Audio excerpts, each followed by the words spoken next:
శ్రీ గణేశాయ నమః. శ్రీ గురుభ్యో నమః. తిరుప్పావై 20వ పాశురం. సాధారణంగా లోకంలో మనం ఒకటి చూస్తూ ఉంటాము. బిడ్డ తల్లిని వచ్చి ఏదో కావాలి, నాన్నకి చెప్పమ్మా, నాన్నకి చెప్పి నాకు ఇది కావాలి ఇప్పించమ్మా అని అడుగుతాడు.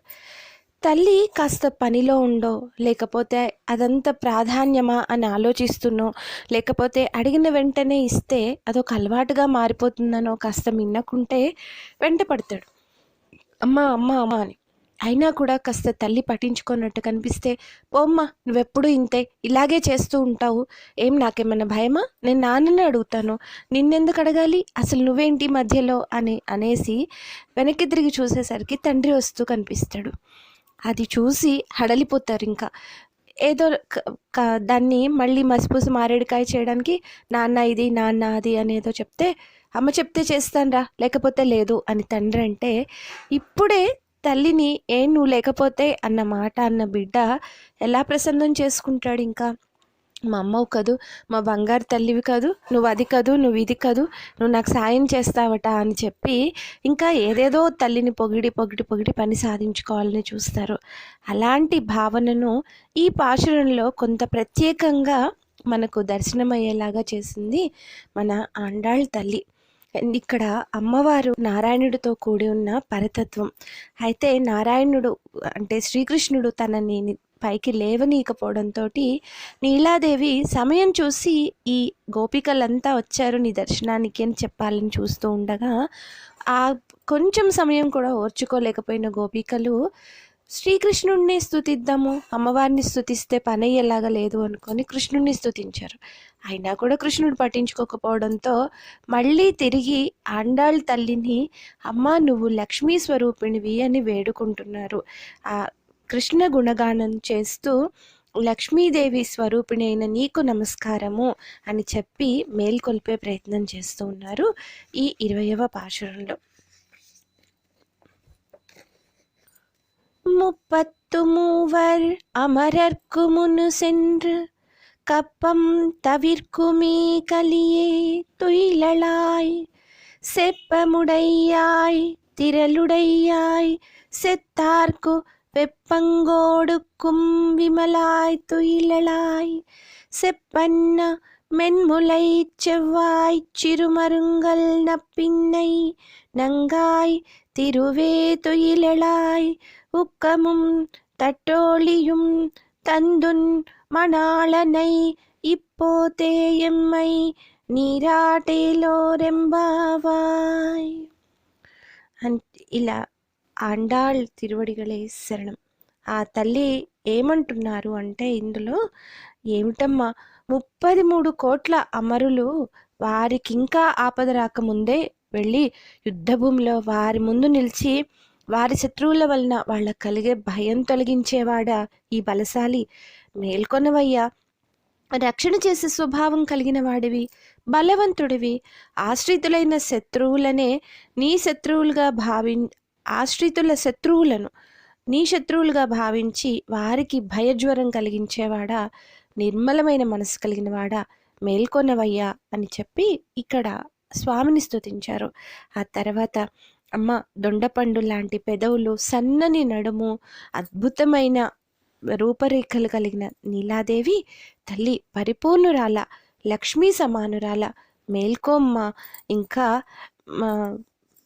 విసునికర్రను కంచుబద్ధంను మాకొసంగి నీ వల్లభుడైన శ్రీకృష్ణుడితో కలిసి మేము స్నానమాడేలాగా చేయి తల్లి అని చెప్పి అడుగుతూ ఉన్నారు. ఏమిటి ఇందులోని అంతరార్థం అంటే, 33 కోట్ల మంది దేవతలు ఇంతమంది ఉంటారు. ఏదన్నా కష్టం వచ్చిందంటే మళ్ళీ వచ్చి నారాయణ మమ్మల్ని కాపాడవా అని చెప్పి అడుగుతూ ఉంటారు. తాను మళ్ళీ రకరకాల అవతారాలు పొంది ఆ దేవతల కష్టాన్ని నివారిస్తూ ఉంటాడు. అంటే ఇప్పుడు మామూలుగా మనుషుల కోసం రాడా అంటే, ఆ దేవతల్ని రక్షించేటప్పుడు ఋషులు, మునులు, సద్ధర్మాచరణులు ఎవరెవరైతే ఉన్నారో వారందరికీ కూడా మేలు కలిగిస్తూనే ఉంటాడు. కానీ పైన చెప్పిన ఒక ఉపాయం మాత్రం దేవతారక్షణం కోసము అని చెప్పి, ఏమిటయ్యా నువ్వు ఇలా చేస్తుంటావు, ఇంతమంది ఉండాలి అని నియమం ఏమన్నా ఉందా? అంటే 5 లక్షల మందినైతే రక్షించను, 33 కోట్ల మంది ఉండాలి, ఆవులు గేదెలు ఉండాలి, తర్వాతనేమో స్త్రీలు ఉండకూడదు, పురుషులు మాత్రమే ఉండాలి పైనుంచి వాళ్ళు ప్రయత్నం చేసి వాళ్ళ వల్ల కాక ఇక అప్పుడు అన్యథా శరణం నాస్తి అంటే రక్షిస్తాను గజేంద్రుడిలాగా. కలడు కల్లండు అనేవాడు కలడో లేడో అన్నంతసేపు రాలేదు, నీవే తప్ప ఇతప్పరం బెరుంగా అన్నప్పుడు వచ్చేసావు. ఇలా ఎన్ని నియమాలు పెడతావు? ఇంకా నిన్ను ఆశ్రయించి ఇక వేరేది లేదు అనుకునే వాళ్ళని రక్షించవా? స్వప్రయత్నం చేయాలా? లేకపోతే నేనెందుకు అడగాలి దేవుణ్ణి, నన్ను రక్షించడం దేవుడి బాధ్యత కాదా, ఆయన రాడా అని అనుకునే వాళ్ళని మాత్రమే కాపాడతావా? లేకపోతే ఇంకా గట్టిగా మాట్లాడితే అసలు నువ్వు ఎలాంటి వాడివి? శత్రువులకు భయజ్వరం కలిగించగలిగిన వాడివి, బాగుంది. కానీ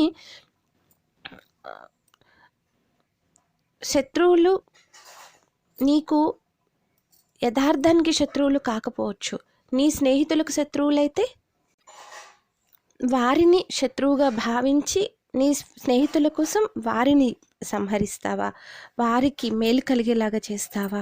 రక్షిత జీవలోకస్య ధర్మస్య పరిరక్షిత, రక్షిత స్వస్య ధర్మస్య స్వజనస్య చ రక్షిత అని చెప్పి శ్రీరామచంద్రుడి నియమంలాగా పెట్టుకున్నావా నువ్వు? ఇంకా పైనుంచి నీ గుణగానం చేసేవారు ముక్త పురుషులు అయిన వారిని నువ్వు వచ్చి రక్షిస్తావా? స్త్రీలను రక్షించవా? అంటే ఇప్పుడు ఇక్కడ మేము అంతగా చదువుకున్న వాళ్ళం కాదు, గొప్పవాళ్ళం కాదు కాబట్టి మమ్మల్ని రక్షించడానికి రావడానికి ఇబ్బందిగా ఉందా?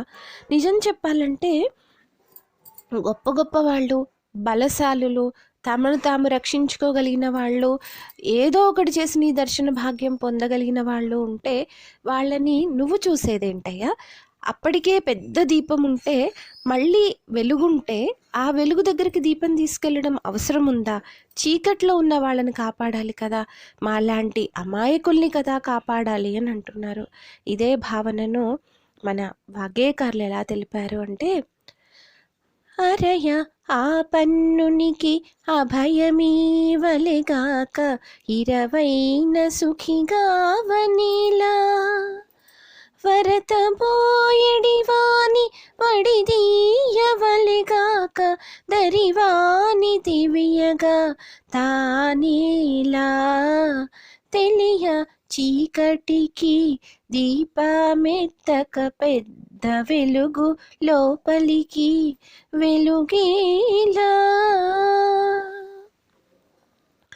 ఘన కర్మారంభుని కట్లు విడవలెగాక యనసి ముక్తునిగావగనేలా,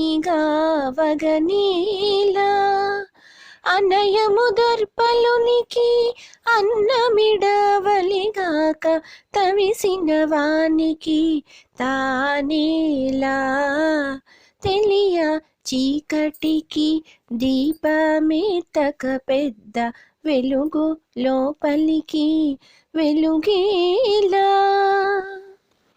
మితిలేని పాప కర్మికి దావలిగాక హిత వెరుగు పుణ్యునికి రానేలా, మితిలేని పాప కర్మికి దావలిగాక హిత వెరుగు పుణ్యునికి రానేలా, ధృతిహీను కృపజోచి తిరువేంకటేశ్వరుడు తతిగావకుండిన తానేలా, ధృతిహీను కృపజోచి తిరువేంకటేశ్వరుడు తతిగావకుండిన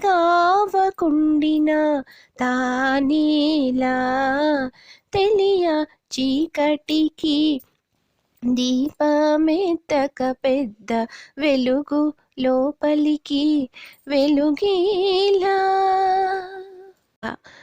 నమోహం సర్వభూతేషు సమేద్వేష్టోసి సప్రియ అని చెప్పి నువ్వే చెప్పావుగా స్వామి. భాగవతంలో కూడా ఇలాంటి భావన మనకు ప్రహ్లాద చరిత్ర ప్రారంభంలో కనిపిస్తుంది. ఆశ్చర్యపోతూ ఉంటారు మునులు ఋషులు. అసలు భగవంతుడికి ప్రియమైన వాళ్ళు, అప్రియమైన వాళ్ళు, నా వాళ్ళు, పరాయి వాళ్ళు అంటూ ఏమీ ఉండదు కదా. మరి అలాంటప్పుడు ఈ దానవులు అనే వాళ్ళను వెతికి రకరకాల అవతారాలు ధరించి కూడా సంహరించవలసిన అవసరం ఏమొచ్చింది, ఎందుకు ఇలా చేశాడు అని కూడా ఆశ్చర్యపోతాడు. అన్ని భూతాల విషయంలో సముడని, నాకెవ్వరూ శత్రువులు లేరు, ప్రియమైన వాళ్ళు లేరు అంటూనే రామావతారంలో తన్ను ఆశ్రయించి ధర్మ మార్గంలో ఉన్న సుగ్రీవుడికి శత్రువు, అధర్మ మార్గంలో ఉన్న వాలిని సంహరించాడు. అలాగే రావణాసురు సంహారం చేశాడు. కృష్ణావతారంలో కూడా అధర్మవర్తం లేని ఎంతోమంది రాక్షసులను సంహరించాడు.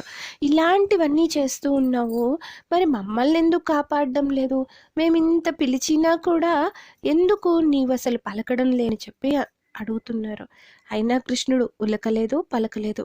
ఇంకా లాభం లేదు, మళ్ళీ నీలాదేవినే వేడుకోవాలి అని చెప్పి అమ్మ నీవు రామావతారంలో శ్రీరాముడిగా స్వామి వచ్చినప్పుడు నీవు సీతాదేవిగా వచ్చావు, స్వామితో పాటే ఉన్నావు.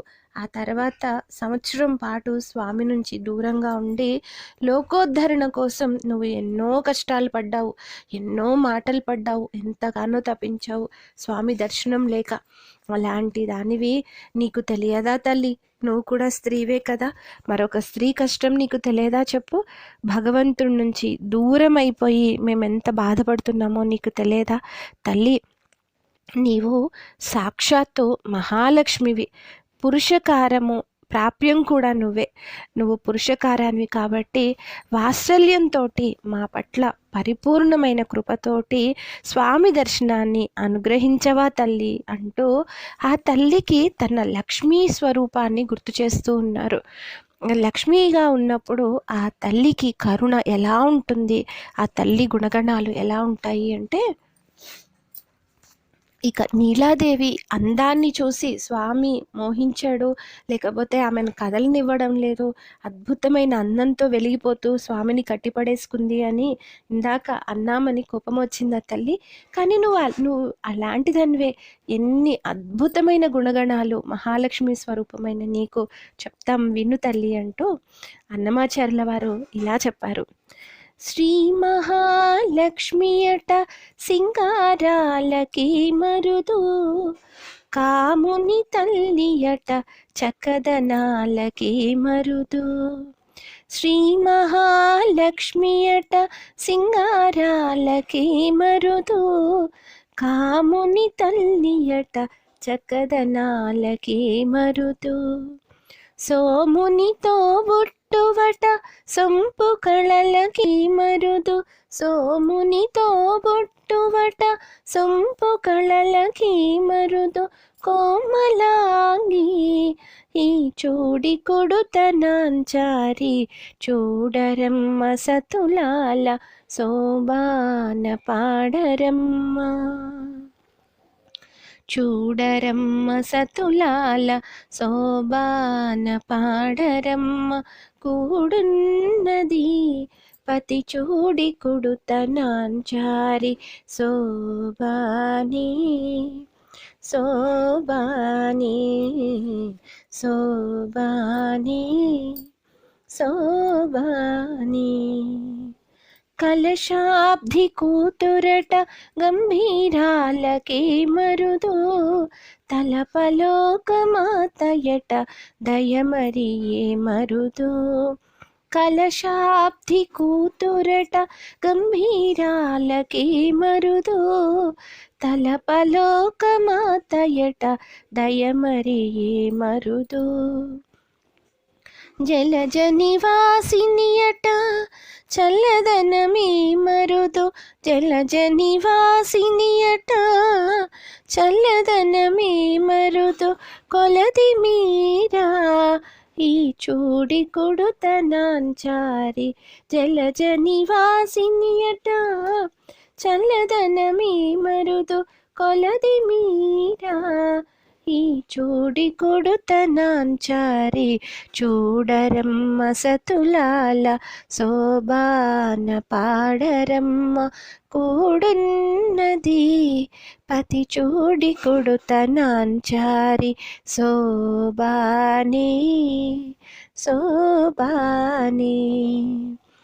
అమరవందితయట అటే మహిమయే మరుదు, అమృతము చుట్టూ చుట్టమట ఆనందాలకే మరుదు అమరవందితయట అట్టి మహిమయే మరుదు అమృతము చుట్టమట ఆనందాలకే మరుదు తమితో శ్రీ వెంకటేశు తాన్ని వచ్చి పెండ్లాడే తమితో శ్రీ వెంకటేశు తాన్ని వచ్చి పెండ్లాడే కొమెర వయసు ఈ చోడి కొడుతనాంచారి కొమెర వయసు ఈ చోడి కొడుతనాంచారి చూడరమ్మ సతులాల శోభాన పాడరమ్మ కూడున్నది పతి చూడి కొడుతనాంచారి శోభాని శోభాని శోభాని శోభాని శోభాని శోభాని శోభాని శోభాని. అమ్మ, ఇంత అద్భుతమైన గుణగణాలు కలిగిన తల్లివి, మహాలక్ష్మి స్వరూపిణివైన నీలాదేవి మా బాధ తెలుసుకొని ఇక స్వామి నుంచి మమ్మల్ని దూరం చేయకుండా నీవే మాకు స్వామిని కలిసే ఉపాయం చెప్పు తల్లి. ఇక నువ్వు మాకు అభిముఖురాలివయ్యి మమ్మల్ని నిద్రలేచి మా బాధ చూడమ్మా, మమ్మల్ని కరుణించమ్మా అంటూ ముందుగా ఆ తల్లి కటాక్షంతో త్వరగా ప్రసన్నురాలయ్యే ఆ తల్లిని నిద్రలేపేశారు. మొత్తానికి మన గోపికలు ఆండాళ్ తల్లి. ఆండాళ్ తిరువడిగళే శరణం. స్వస్తి.